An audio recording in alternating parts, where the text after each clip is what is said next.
आज मैं वर्लपूल के स्टॉक के प्राइस एक्शन के बारे में बात करूंगा। वीडियो शुरू करने से पहले मैं डिस्क्लेमर देना चाहूंगा कि मैं सभी रजिस्टर्ड नहीं हूं। ये वीडियो मैं सिर्फ एजुकेशनल पर्पस के लिए बना रहा हूं। इस वीडियो के बेसिस पर आप बाई सेल या होल्ड का डिसीजन मत लीजिए।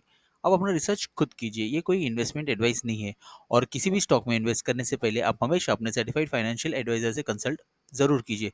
मैं कोई बाई सेल या होल्ड का रिकमेंडेशन नहीं दे रहा हूँ और ना ही मैं कोई ओपिनियन एडवाइस या सजेशन दे रहा हूँ।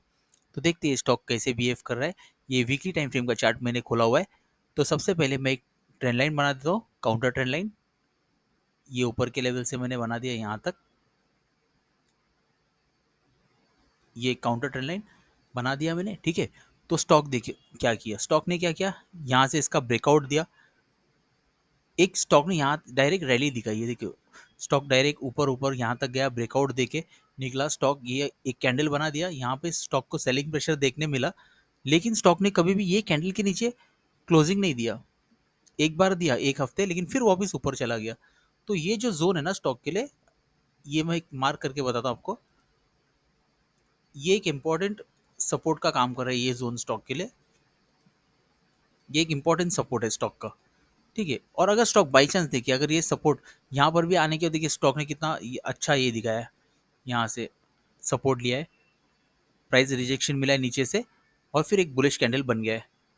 तो आने वाले टाइम में ना, सबसे पहले देखिए हम बात करेंगे, अगर स्टॉक नीचे गिरता है तो ये जो एक इंपॉर्टेंट सपोर्ट है, अगर स्टॉक ने ये सपोर्ट तोड़ दिया ना, तो फिर स्टॉक के लिए दूसरा सपोर्ट का काम ये कर सकता है। ये लाइन ये मैंने क्यों बनाया, क्योंकि ना ये जो कैंडल है ये एक मदर कैंडल बन गया था स्टॉक के लिए।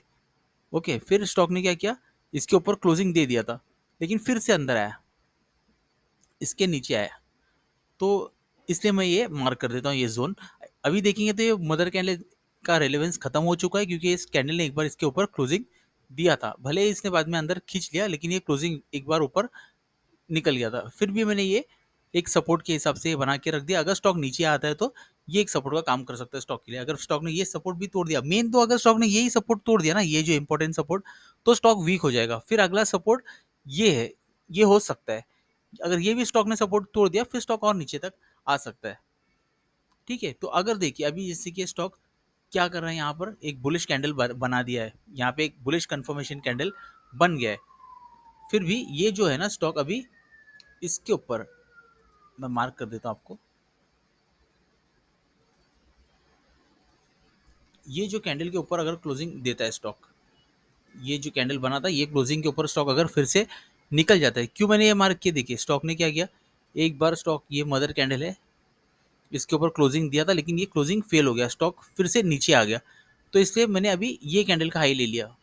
ये जो हाई बनाया था कैंडल ने, अगर ये कैंडल का हाई स्टॉक ने क्रॉस कर दिया, इसके ऊपर स्टॉक ने अगर क्लोजिंग दे दिया, ये लाइन के ऊपर, जैसे ये विक यहाँ तक भी बना था लेकिन क्लोजिंग नहीं दिया, अगर इसके ऊपर स्टॉक ने क्लोजिंग दे दिया ना, तो फिर अगला उसका जो रेजिस्टेंस है स्टॉक का आने वाले टाइम में,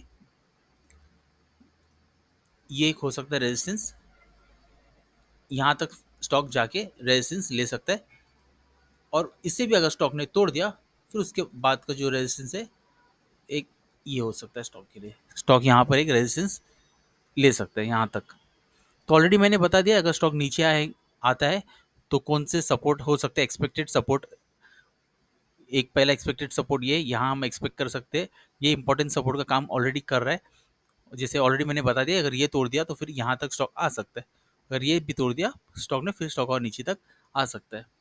तो ये स्टॉक के लिए इतना ही। मिलते हैं मेरे नेक्स्ट वीडियो में, तब तक के लिए गुड बाय।